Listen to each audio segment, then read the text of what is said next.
Hey guys, Christian back here again today with another video. Today I'm going to be talking about budgeting.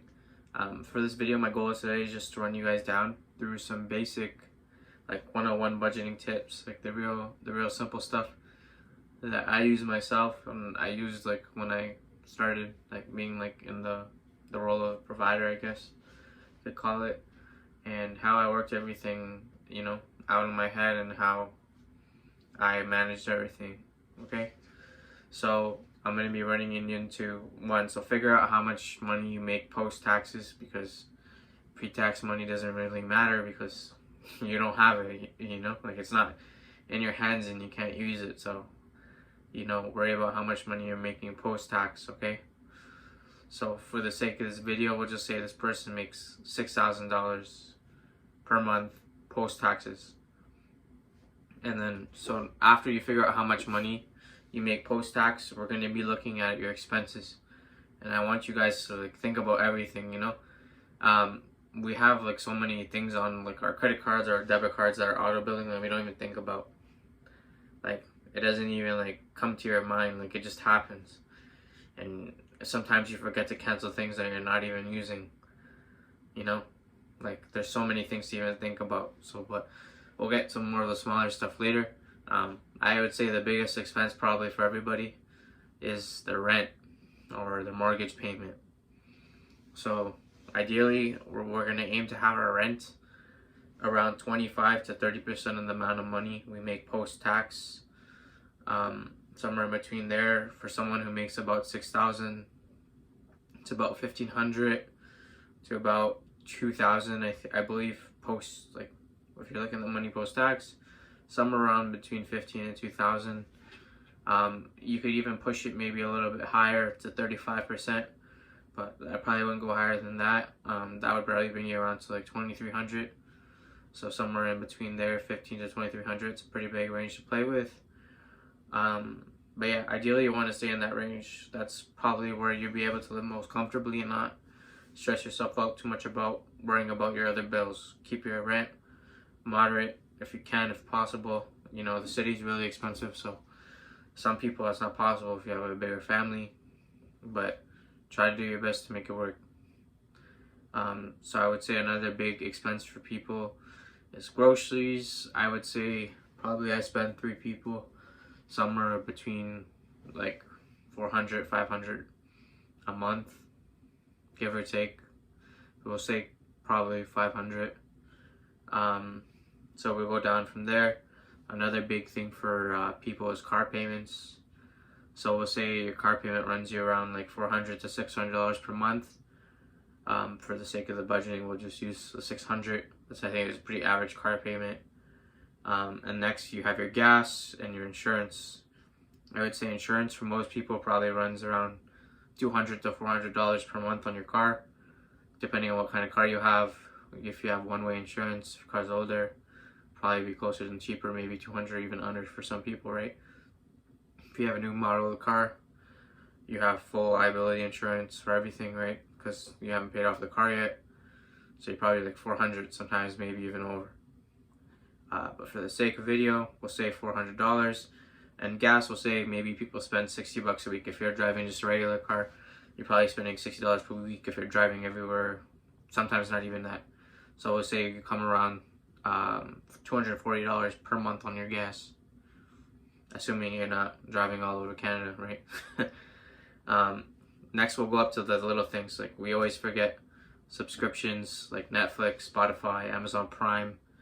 A couple big ones for those people, but I think majority of people pretty much only probably have Netflix and Spotify. If you do have Amazon Prime, you throw it in there. It's like $7.99 per month. So we'll say for both subscriptions for Amazon, Spotify, and Netflix, we'll just say $20. We use a flat number.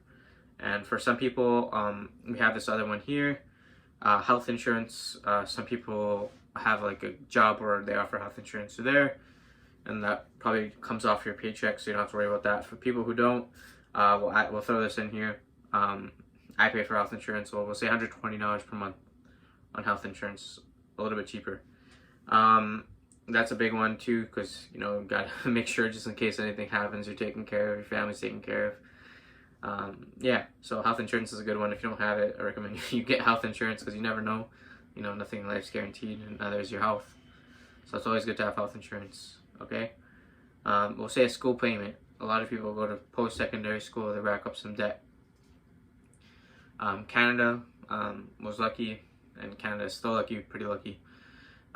With the amount of bursaries that you get, you can always apply for more bursaries, more scholarships and stuff. So they give you free money off your school. So let's say around your school payment, maybe you did 2 to 4 years, you're paying $100 a month. You went to college, university, say college, we'll say it's probably more realistic, around $100 per month on what you're paying. You can always make your payment cheaper, probably with the Ontario Student Loan Association.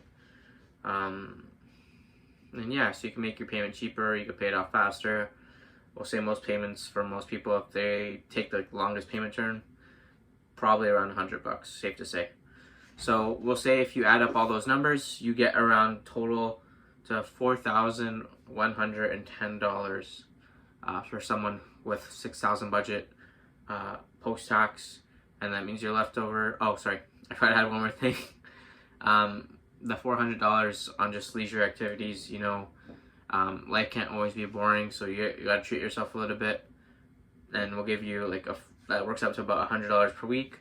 $100 per week exactly on the dot, and you're left with $2,000 over to do whatever you want. Put it into your savings, invest it, or pay off your debt. If you do have debt, depending on how significant it is, pay it off right away. If it's something small, you can pay it off one shot.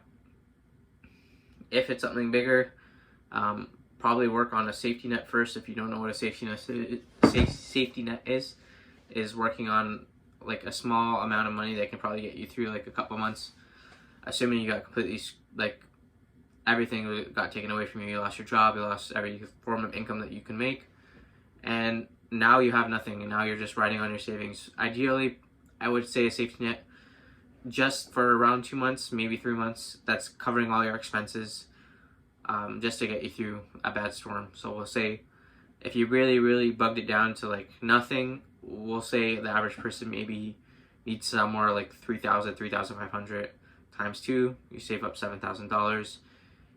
If you're not really too concerned about your job and your job safety and everything's really consistent for you, maybe just have $3,000 in your savings account before you start paying off your debt, just in case, whatever.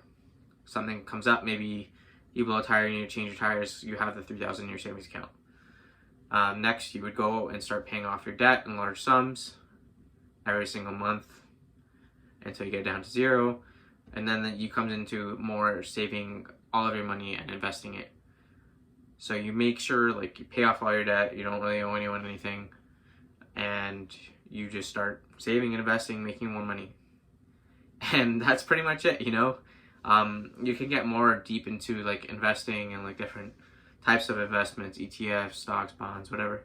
But for the sake of the video, we'll just say savings. You throw your money into a savings account, you throw your money into a portfolio by your bank, and just stay simple and just throw your money, a lot of your money savings in there after you're done paying off your debt. And any money that you need on hand in the moment, you know, you keep it in your savings account.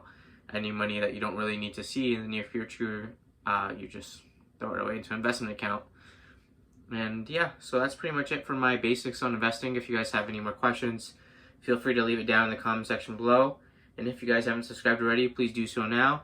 Leave a like, drop a comment, subscribe, notifications on, and see you guys in a couple days. Bye.